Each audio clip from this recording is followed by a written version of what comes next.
Hey guys, it's Tombox here. Welcome to MST.TV, and I know you guys want to do well at your next big event, and to do that you need to maximize on your hand trap value. Yeah, that's right, this is the video you guys have been asking for. It is the hand trap cheat sheet, much like the last one. If you guys want more videos like this, hit that subscribe button right now so that you will do well at your next event and you don't have to spend all day, every day, learning about the matchups that you just don't really face off at locals. So yeah, do that. Appreciate it. It heals my life points. Every life points counts, especially with the new hand trap coming out, of course. Now, so I want to give a huge shout out first to Georgiy for helping me do the research. So I did a lot of the research, and he did even more research than I did, and this video is only possible thanks to Georgiy. He's a close friend here at MST.TV. He definitely is one of those tacticians you want to talk to when you want to maximize the values of your plays, and he's really calculative. He does the math, and he's basically a play genius in my opinion. So huge shout outs to Georgiy for helping me out, and also huge shout outs to Patreon. Consider helping me out on Patreon and supporting this channel by checking out the Patreon link down in the description below. So we're going to be talking about today. We have 7 matchups to talk about over a course of 6 hand traps for each one. I know there's another hand trap I want to add in there, but there's just no room for this chart. And for my Patreons out there, you guys can download this chart as well, as a PNG or a JPEG, whatever that you download, and you can print it out and you can study it with your friends, whatever the case may be. Oh, and these 7 matchups that we're going to talk about would include Thunder Dragons, Altergeist, Trickstars, Sky Strikers, Rhongo, BA, and Prankids. I hope that covers most of the matchups of the current meta. If not, any of you guys can add more down in the description below if we miss any sort of in-depth interaction that maybe needs to be addressed. Okay, we're moving down here. We're going to be going over 6 hand traps. Ash Blossom, Ghost Bell, Ghost Ogre, Ghost Reaper, Veiler / Impermanence. Kind of do the same thing to some degree in terms of during your opponent's turn. And Cyframe Gamma. And on top of that, we also will kind of talk about DD Crow just slightly on each matchup. We're going to kick things off with one of the most titanic and colossal matchup, Thunder Dragons. Haha, pun. Anyways, starting off with Ash Blossom. Quite a few targets to hit, even dependent on the matchup. So, we're going to look at the first plays here. We have Thunder Dragon Dark, one of the most high priority Ash Blossom targets, I think, in my opinion, because it searches the Hawk. And Hawk is the thing that leads to additional summons, and when you activate Hawk from hand, that's usually the effect that's going to kick off most of the Colossus summons. If not, it's going to be the Thunder Dragon Matrix or the regular Thunder Dragon, which I do not think you should be using Ash on at all. Just putting that out there. And then we have Thunder Dragon Roar summon effect. If it's triggered by, say, a Gold Sark, you can consider using an Ash Blossom on that. Then there's Brilliant Fusion. Brilliant Fusion and Thunder Dragon Dark are quite up there on the Ash scale. Hopefully you have multiple hand traps to kind of take care of this situation. If you're forced to use one, make sure you have like a Ghost spell on something else. Okay, moving on, we have Thunder Dragon Fusion Search. In a simplified game state, you should probably Ash Blossom this card when they try to do the search. When they're low on resources, this is when you should probably do it. And for anyone playing the Dino variant, because I'm personally a fan of the Dino variant, I know it's not great that you're forced to use the Ash Blossom on the Double Evolution Pill, because the whole point of Double Evolution Pill was to get the multiple banished targets. Yeah, you still should do it because you don't have to deal with a Qualis, you don't have to deal with a UCT, and that's a lot of damage not going through to your life points. So that's Ash Blossom's key targets. If you guys disagree with any of them, well, let me know down in the description below. Next up, we have Ghost Bell. Ghost Bell has a pretty simple line of targets. We have the Thunder Dragon Hawk, the revival effect, just negate the activation of it, and then they can't even tag out into Thunder Dragon Colossus. We have Thunder Dragon Roar. On the re-adding effect, the ignition effect of Thunder Dragon Roar, you probably don't want them to re-add certain cards, and in a simplified game state, it is very, very impactful. Sometimes they're trying to add the Thunder Dragon Hawk, and remember, these cards don't target, so you're a bit in the blind when it comes to activating these hand traps. And then there's Thunder Dragon Fusion, the fusion effect. Yeah, just don't let them get a big beater. That's quite simple. And they don't get to recuperate their resources either. Ghost Ogre. Now, this is a bad hand trap. There's nothing really good, per se, that you want to use this on. Okay, but to be fair, let's talk about if you did main deck this card. This is a bit more of a budget hand trap right now. If they're playing the Dino variant, hit their Soul Eating Oviraptor. Just get rid of this card, because you just don't want to leave them a dinosaur that they can turn into additional link material. If they're playing Overtext Qualis, if Qualis is already on board and he's about to pop and negate something, Remember that Qualis' effect is to destroy a dinosaur to get that. So you can technically chain Ghost Ogre and pop over text Qualis, and if your opponent doesn't have another dinosaur available, the negation will not happen. So there is that benefit of popping Qualis. And there's Battery Man Solar if you have no other better targets. But Ghost Ogre, not very good because most of these Thunder Dragons, they benefit off of going into the graveyard, or they are able to self-protect to some degree. Ghost Reaper, you can probably hit Thunder Dragon Colossus. It's also not very good in my opinion because Thunder Dragon Fusion can shuffle everything back. If you want to stop them from playing Thunder Dragon Fusion per se, I would say hit Titan in a matchup that say like a Dino variant, like not a pure variant. Pure variant won't really work because they're gonna be able to throw in a regular Thunder Dragon and then they're still able to cycle their resources back. But if you hit on a Dino variant, hit the Titan. Once they lose that Titan, they can't really get rid of their own fusion monsters and then manipulate the board that way. So there is a huge limitation once you get rid of that, and the Brilliant Fusions, they become a bit more lackluster. As for Veiler and Impermanence, just remember to hold your Impermanence on your turn and turn off the Colossus. The Colossus will happen regardless. It's like, even if you have some sort of out, they can at least bring out one. So Impermanence, the best key for this card per se, is to negate it on your turn so that you can actually play without it hindering you. But on the other hand, if you're playing Veiler, hit the Soul Eating Oviraptor. Don't let them get that dump. Hit the Battery Man Solar because Battery Man Solar is most susceptible to that. Don't let them get that free mill. If you stop the Battery Man Solar's effect with a Veiler, they have to find some other way to dump another Thunder Dragon into the grave. And if Thunder Dragon Titan is popping a card, you can just, well, if he's about to pop a card anyway, just throw a card into chain to that other effect so that it doesn't get any further popping. And then Cyframe Gamma, look at Ash Blossom and Ghost Bell's target. You can hit any of those and Cyframe Gamma can act as your secondary hand trap. I guess that will kind of cover the Thunder Dragon matchup. Let's move on to, let's look at Sky Striker. Did you know Sky Striker is the one matchup that a lot more people think about whether or not they should throw their Ash Blossom in? Well, maybe you want to activate it later on, maybe you want to activate it in the beginning.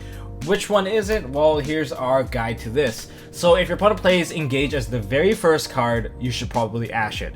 Why? It's because you're gonna force them to add it back early than not. So early is better because you want them to go into their extra deck as much as possible and burn out the extra deck resource. That's more of a priority. If you're able to successfully stun their whole turn, that's basically a bonus. If Engage has 3 spells and traps in the graveyard, you should throw Ash at it at the very first one so that they're forced to go into Kagari early so that they burn more resources. Otherwise, they get the free card, they get to branch out on their plays a bit more than normal. Just a little bit more, but hey, a little bit more is enough. And if you spend more time thinking about them and letting them go into time and punch you for game for Hayate, then it's kind of your fault. Then there's the other remaining targets. There's Rhoda, so they can't search out their Ray, because Ray is a very key component in their deck. Now, without Ray, there's no threat. And without that threat of walling off and making more dudes, recycling resources, they basically lose. The most powerful thing you can do against them is affect their monsters, because that's where the weakness lies. And Area Zero summoning out Ray when Area Zero is sent to the graveyard, you should probably Ash that so they don't get their Ray out. Without the Ray, they can't fetch stuff out. So they'll be forced into going to Hayate to dump the Ray rather than dump like Engage or something more important. Then we have Ghost Bell. See, Ghost Bell, I find it to be a lot more useful, has more meaningful interactions, starting with Ghost Belling the Kagari so they can't add back their grave resources, mainly Engage.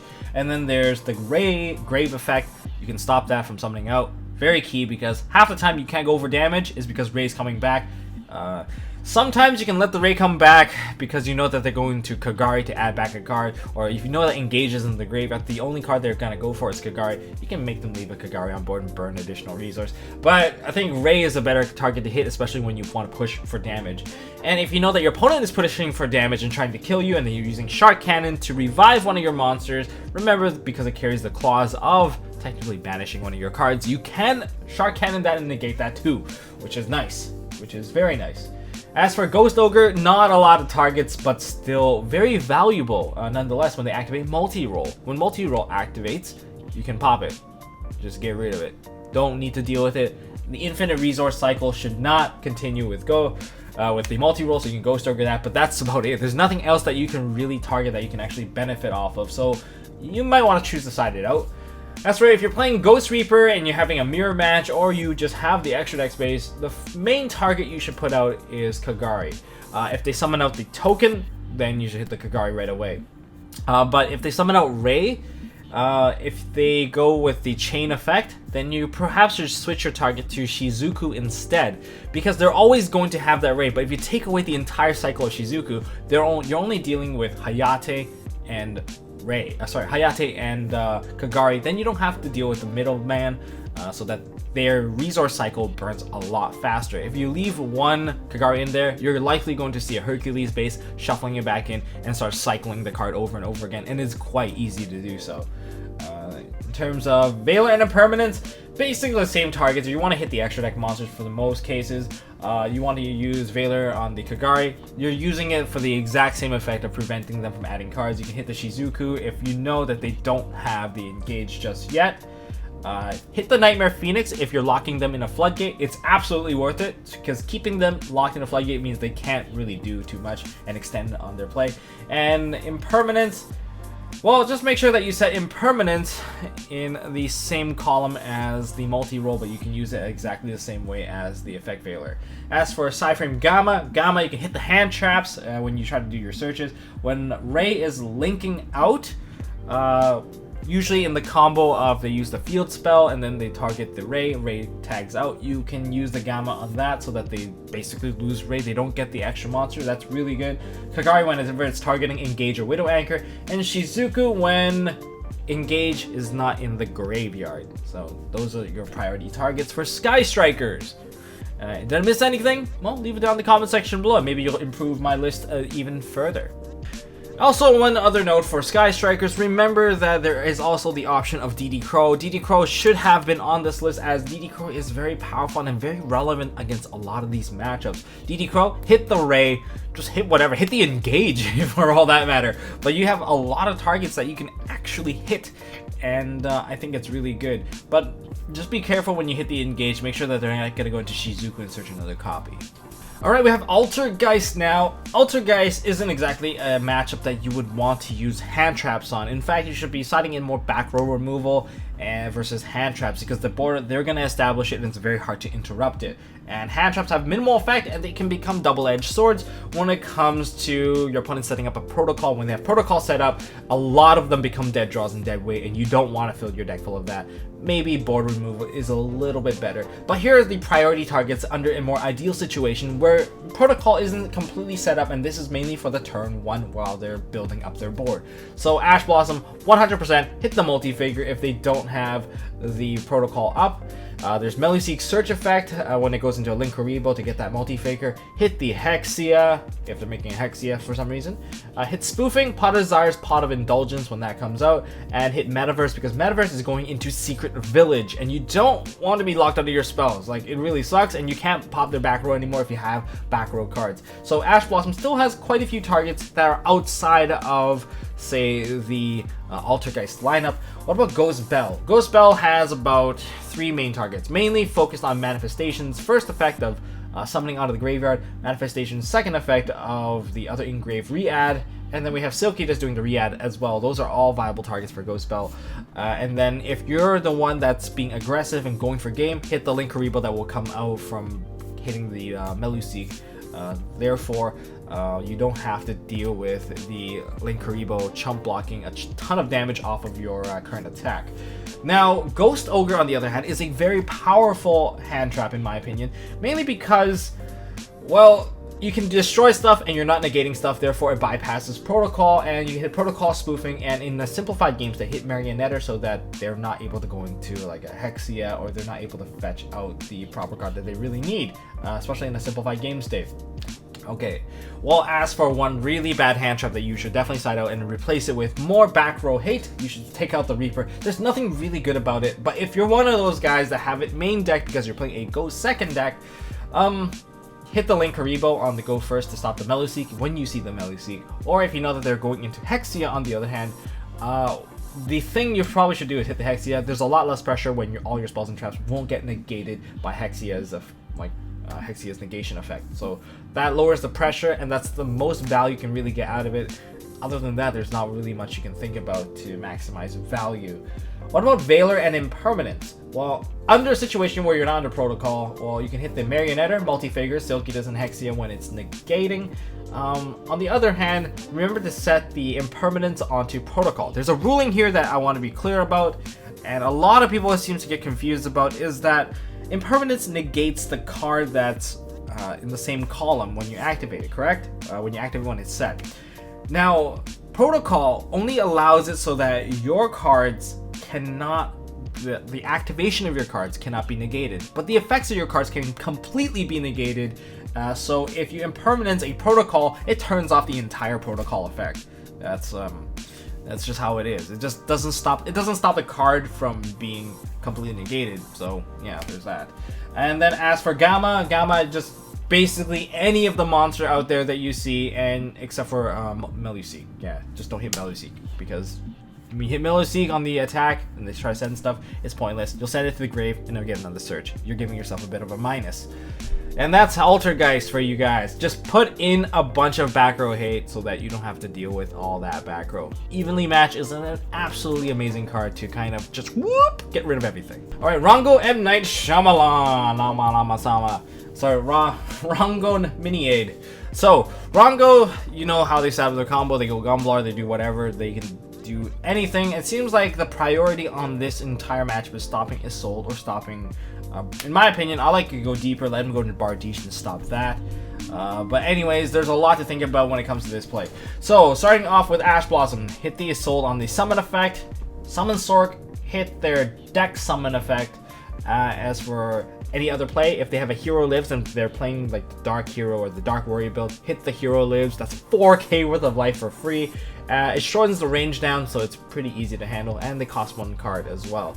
And Armageddon Knight, if you have a good read on their hand. Like, that's a harder one to kind of talk about, but if you understand what they're doing, hit the Armageddon Knight. Ghost Spell is amazing because it prevents them from using their extenders. It basically stops most of the graveyard extension. Maybe if they're playing a Goki one, hit the Goki rematch, hit the Soul Charge, hit the Monster Reborn, Living Fossil, Fogblade, any grave extension, hit them all with Ghost Spell. As for Ghost Ogre should probably hit the Isolde on the search effect if they committed to make it. If they commit, like they're like, oh, normal summon, or like special summon, normal summon, then you can consider hitting that Isolde, because that Isolde, they actually went out of the way of actually making it. Pop the search effect. They might not be able to remake another one anyway. And then there's also Summon Sork. Hit the Summon Sork so that they don't have any arrows pointing to anything, and without the arrows, they cannot summon. And you can also hit the Gossip Shadow of Bamboozle only if it has 2 material. If they have more than 2 material, it's not worth it. Just don't do it. Yeah, it's just they're gonna detach, and then they're gonna change the effect, and it's not gonna work out. Whereas once they lose the 2 material, he can only attach for 1 more material, and it's not that great. Ghost Reaper, prioritize it on Isolde, Rhongo, or Gumblar, depending on which one you hit. If you want to hit Gumblar, go ahead. I think Isolde's probably a better target, because once they commit to 2 monsters, they have to play around it. Without Isolde, it becomes a lot more difficult to get free resources onto the field. As for Valor, hit the Isolde summon effect. As for, actually, if it's Valor, you can just go for the summon effect, because the monster that they add is not really not very valuable. There's Summon Sork, of course. Bardiche, don't let them set up the Phantom Knight plays where they get the free monster from the cloak and the free monster from the armor. And you can hit Suprex. If they normal summon Suprex and they activate the effect, you can stop that so they don't get the additional second summon. And the second summon is not that easy to get unless they play Instant Fusion. And if they have Mare in their deck and you know that they play Mare, you're not going to know this until probably like game 2. Hit the Mare so that they don't go into like a free Boral Sword to like kill you right away. As for Psyframe Gamma, basically look at what Ash Blossom's hitting, what Valor's hitting, what Ghost Ogre's hitting, and priority everything on Isolde so that the combo falls short. The deck that never dies, Burning Abyss, basically immortal, burning from the depths of hell. We have Tour Guide. Tour Guide, just hit that, it's one of the normal summons. Most of your Ash Blossom targets will be focused on the normal summon because that's only once per turn, and that will give you some value, and they're not getting free resources out. Most of these guys are playing Sekka's Light, so 90% of their deck made up of monsters. And then we have Rescue Cat. That's going to bring out 2 Jackalopes that go into Dante. Basically, you're preventing the very first Dante from coming out. Graph, when it summons out of the deck, can't really stop it. When they go like normal summon Graph, activate other Burning Abyss, and they make Dante, detach Graph, stop the Graph. Then there's Beatrice. Beatrice, you can stop them from dumping a priority card or a defensive card into the graveyard, mainly Fairy Tale Snow. And there's other good targets like Farfa. You can prevent yourself from losing out various cards. But remember, whenever they dump Farfa, remember to summon or put your monster back onto the field when you're done. A lot of people seem to miss out on things because they're like, oh, my card's vanished, I'm just gonna continue playing. Wonder where my monster went. Yeah, don't be that guy. You can hit Pot of Desires if they're playing Pot of Desires and not playing Sekka's Light. But if they're playing Sekka's Light, hit the Sekka's Light. That's a +1 that you can stop. Even though they get to shuffle a card back in later on, that's basically a 1-for-1. You still got yourself, like, you traded 1 card for 1 card at the very least. You reduce their hand size, and taking away resources is very key to this deck because the deck is just made up of 90% monsters. And if they're playing the Phantom Knight engine, hit the Bardiche. Bardiche is really annoying. Ghost spell targets, much better, much easier to hit. You have Seer, hit the Seer. Don't let them revive Dante. Dante is, like, if you think about down the line of play, Dante retrieves a resource, Seer revives Dante. Seer is basically a free +1. In the long run. And if they're playing Destrudo, hit the Destrudo because it's funny. It costs them so much life to bring out the Destrudo. If you're able to survive the Destrudo after that, you likely have game. Paying half your life is not easy. The Ghost Ogre, on the other hand, is a terrible card in this against this deck, so side him out. But if you have nothing else better to hit the Boral Sword when the Boral Sword is about to come leave the SmackDown. Other cards you can hit with the Ghost Ogre, you can hit the Dark Arm Dragon that they somehow managed to put on the board, or you can hit the Hydrolander if you want to hit the Hydrolander. If you have Ghost Reaper, hit the Dante. Most of these targets are pretty self-explanatory. What about the Veiler? Veiler, just look at the Ash Blossom targets, but there's a bit more. You can hit the Tour Guide, you can hit the Rescue Cat. Oh, I guess that's the same stuff. If they make Curious, you can also Veiler the Curious. That's quite ideal. You can Veiler the Dark Arm Dragon, so Dark Arm Dragon does not get a free +3 against you, and any sort of problematic Link monsters. As for Cypher Gamma, just look at Ash Blossom, look at Ghost Spell, and those are your focus priority targets. Also, you can consider putting in DD Crow. What hurts them the most? Hit them with a DD Crow and take away their Seer. That burns them. Haha, Burning Abyss getting burned. And you can also use Call Upon the Grave, of course. Call Upon the Grave is extremely valuable against this particular deck because it does the same thing and it turns the card off. Very key, turning the card off. It just is amazing. And taking away a ton of value from those cards. And yeah, I think you should be focusing more on that than using hand traps to stop their key play. Now, Prankids, it's a bit of a harder tell because they get so many infusion spams and whatever, and once they start using their monsters as material, they just dump the board with everything they have. And it's one of those decks that can quickly set up an OTK because of the sheer material that they have just from their fusing and their link materials, and they dig out the resource pretty quickly through their do whatever that thing is.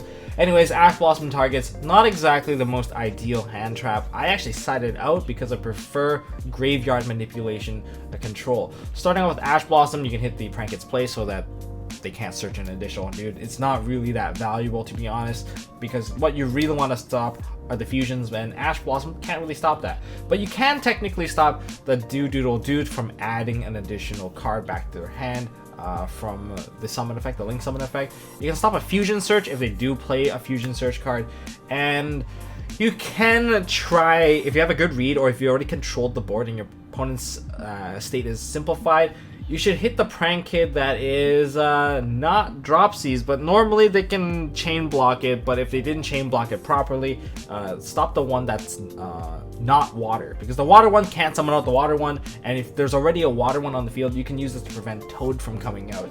It's situational at best. So Ash Blossom, not the most ideal hand trap. Ghost Spell, on the other hand, is an amazing hand trap that costs your opponent a ton of resources just for trying to make a play. So on turn 1, hit the Rocket. It's pretty valuable because when they go Rocket, Tribute, send to graveyard, and target 2 of their cards and try to summon 2 of their dudes back, and then leaving their board with 4 monsters. You can hit the rocket, and then they lose the rocket, so it's a 1-for-1, but they cost them 2 more monsters that they couldn't have gotten. So that is a very, very good value play.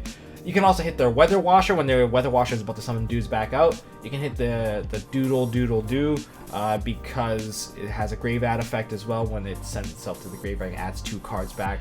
And then you can also hit Bow Wow Bark. These are all the more valuable targets that you can hit with Ghost Spell. So that's why graveyard hitting is more important than anything else. Ghost Ogre, not very good against this deck. You can hit the Boral Sword if they make a Boral Sword and they're going for the double swing. Can save your life at best.